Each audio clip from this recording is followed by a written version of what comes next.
Welcome to the Idaho Department of Land's Funding Opportunities Reference Guide. This narrative presentation is provided as a means to guide viewers through the contents of the document while also ensuring that important messages within are identified. The guide is not meant to be a one-time release. Please remember to check back for any changes, updates, and/or complete new versions of the guide on a periodic basis. The guide was developed with the purpose of highlighting the Idaho Department of Land's traditional funding streams, but more importantly, to share various non-traditional avenues for funding, hence the idea of thinking outside the box. Before diving into the various pages of funding opportunities, let's take a quick look at the narrative on page 2 that provides information about the contents of the guide. Additional narrative slides will be found on pages 4 and 12 before the traditional and non-traditional funding sections. With this in mind, here are a few extremely important disclosures on the context page that warrant highlighting.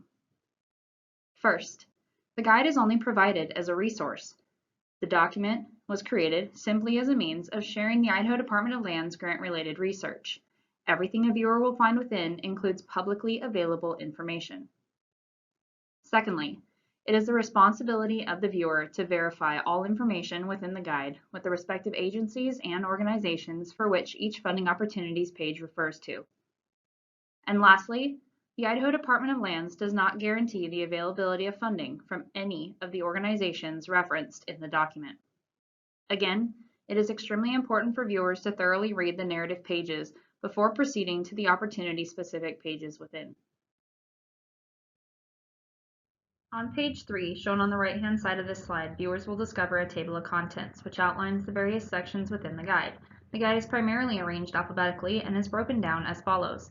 Pages 5 through 11 highlight traditional funding opportunities. Pages 12 through 25 highlight non-traditional government-based funding opportunities. And finally, pages 26 through 40 highlight non-traditional public or private-based funding opportunities. At the end of the guide, viewers will find the primary contacts for questions about the guide and traditional Idaho Department of Lands administered grant-specific information. The next 2 slides provide viewers with key details to look for on each of the funding opportunity pages. On each page, viewers will see a box in the upper left or right corner with a dollar figure. These figures represent the amount of funding that was available at the time the opportunity was identified by the Idaho Department of Lands. This funding amount is subject to change at any given time, so it is important for viewers to check with the organization and/or administrator about current funding availability. The dollar figures on each funding source page are shown a few different ways.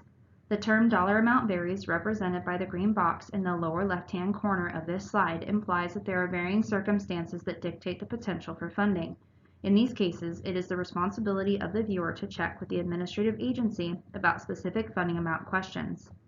The range in funding, represented by the blue box in the middle of this slide, implies that there is a floor, or lowest amount of funding that can be applied for, and a ceiling, or the highest amount of funding that can be applied for. Again, these ranges are subject to change and must be confirmed with the funding administrator or organization. Finally, the term dollar amount to be determined, or TBD, represented by the red box in the top left corner of this slide, implies that the amount of funding available is either yet to be determined or it was not explicitly listed by the funding organization.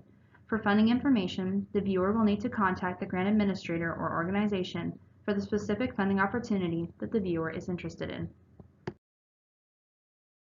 Once viewers are ready to begin exploring the various funding opportunities within the guide, a common theme will be found across all funding opportunities. At the top of each page, viewers will find either the name of the grant for which the page begins to describe, or the entity that provides and/or administers the funding opportunity. Applicant eligibility requirements will be found in bold text amongst the 3 main contextual boxes on each page. At the bottom, an active hyperlink has been included for each specific funding opportunity. This link will take viewers directly to the host web page for additional details. Now that the general details have been covered, let's take a quick look at what information can be found within the various funding opportunities. The first section of opportunities covered in the guide is the traditional funding opportunities section.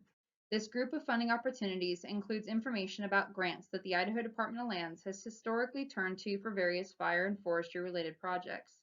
Again, it is important for viewers to read and understand the basic information provided within the narrative before exploring the opportunities in this section. Traditional funding opportunities in this section of the guide are administered by the Idaho Department of Lands, Forestry, and Fire Bureaus. Each of these page titles represents the formal name of the grant. For example, the page shown on the right side of the slide is for the Forest Legacy Program grant. As previously mentioned, bold text represents eligibility information, and a hyperlink has been provided at the bottom of the page. The next section of opportunities covered in the guide is the non-traditional funding opportunities section. This group of funding opportunities includes information about government-based and public or private-based opportunities that could be used to supplement traditional funding or may potentially be used as standalone grants. These sources are the primary connection to the think outside the box mentality driving the creation of this reference guide. Again, it is important for viewers to read and understand the basic information provided within the narrative before exploring the opportunities in this section. As with the traditional funding opportunities pages, viewers will find the name of the grant at the top of each government-based non-traditional funding opportunity page. However, non-traditional government-based funding pages will also have a subtitle detailing the primary administrator for each specific funding opportunity. Again, applicant eligibility requirements will be found in bold text amongst the three main contextual boxes on each page. And at the bottom, an active hyperlink has been included, taking viewers directly to the host webpage for additional details about the funding opportunity. As for the public and private-based non-traditional funding opportunities pages, viewers will find the primary name of the funding opportunity and/or the foundation or organization at the top of each page. Again, applicant eligibility requirements will be found in bold text among the three main narrative boxes on each page. And at the bottom, an active hyperlink has been included, taking viewers directly to the host webpage for additional details about the funding opportunity. Finally, the last page within the funding reference guide, excluding the back cover page, lists the primary contacts for questions relating to the development of the document, as well as information on the traditional funding sources identified within. Please be sure to first utilize the hyperlinks on each page to answer questions related to specific sources of funding. However, if questions remain, these individuals are always available to help. Again, it is important to remember that specific grant information can and should be obtained from the administrative agency or organization identified with each funding opportunity.